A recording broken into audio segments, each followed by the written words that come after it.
Hello again and welcome to another video review of Optics Trade Debates. And in today's review we'll discuss the zero stop. So Theodore, what basically is a zero stop on rifle scopes? Zero stop is, I assume that all viewers already know the basics. What is the elevation turret, why it's used for dialing in elevation correction for shots on longer ranges.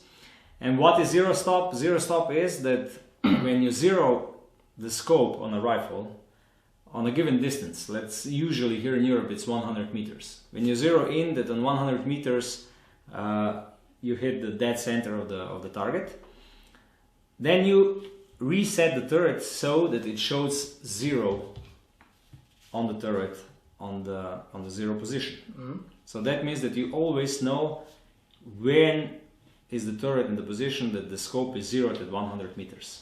Okay. And the zero stop means that when you dial in elevation for shots on longer ranges, and let's say you have zeroed the scope on 100 meters, then you have to shoot on 800 meters on one competition. You dial in the elevation needed for 800 meters to compensate the bullet drop, and you shoot on 800 meters. Then you say, I would like to go back to 100 meters.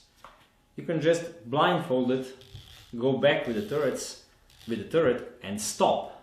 The turret stops at 100 meters because you set it to this setting before. Sometimes, like on this one, it stops 3 or 5 clicks below zero, mm-hmm. just to give you the additional possibility of dialing under, not only over. But in most cases, it just stops completely on zero. Let's say on this Burris. Have to dial in. So let's say that we are dialing in back from a longer distance and it stops completely on zero. So when you dial in, let's say for 300 meters, 16, 18 clicks, it depends on the caliber, and then you go back to 100, it stops on zero. This is a zero stop. Yeah, I know quite some manufacturers pride themselves for their rifle scopes that they have zero stop, and that's why they ask for some additional prices, because this really is a very, very good feature to be this honest. Is a great feature if you do a lot of shooting on long range, because then you dial in different distances a lot, different clicks for compensating the bullet drop, and it's really easy if you have your scope set at zero at 100 meters always to go back, because you just turn and it stops at zero. It is, however, true that in the past not many scopes had zero stop. Even today most of the hunting scopes like this have no zero stop. Like now you're on zero, you can go either below or above, there is no zero stop. Yes. But on tactical scopes and also on many target scopes, let's say like this Callis on a target scope, you have a zero. So I have to go this way, yeah? In the other direction. I don't know if it was set correctly, but even target scopes have a zero stop, and it stops completely on 100 meters or on any distance that you zeroed the rifle scope.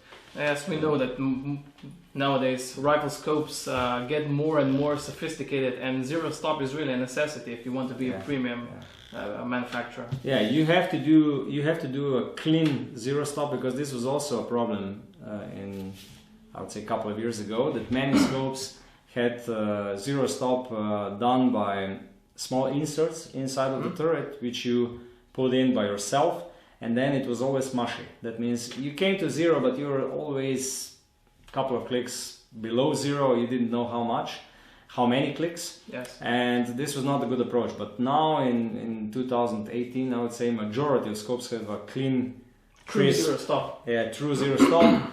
Usually, like this tactical Callis, about 5 clicks or 3 clicks below, but always at the same value. So when you set, you always know you have 3 clicks available still to go under zero, but that's it. And some have a clean 0-0 and no clicks available under. Okay, zero stop sounds very, I can say, very easy to hear. Yeah, and clear to understand. Yes, but are there any different types of zero stops, or is it just the one? Or it's just how it's facilitated. We'll have a different set of videos how you set zero on different turrets from different manufacturers, but I would say the majority of them has today's way how to achieve zero stop is to have a hexagonal screws in the turret where you loosen them, set zero, and then tighten back in, and that's it. Some, really not many, but some manufacturers still facilitate small shims which you put inside of the turret to achieve the zero stop, but like I said before, this is not the best approach, because then you have a mushy zero stop. It's always like, it's not crisp. Yes, of course. Okay, thank you very much. You're welcome. I think we covered most of the questions for this video review. If you have, however, any additional questions, if we forgot something, if you wish to add something, please subscribe to our channel, leave a comment below, or simply write us an email. So take care, and we'll see you next time. Bye.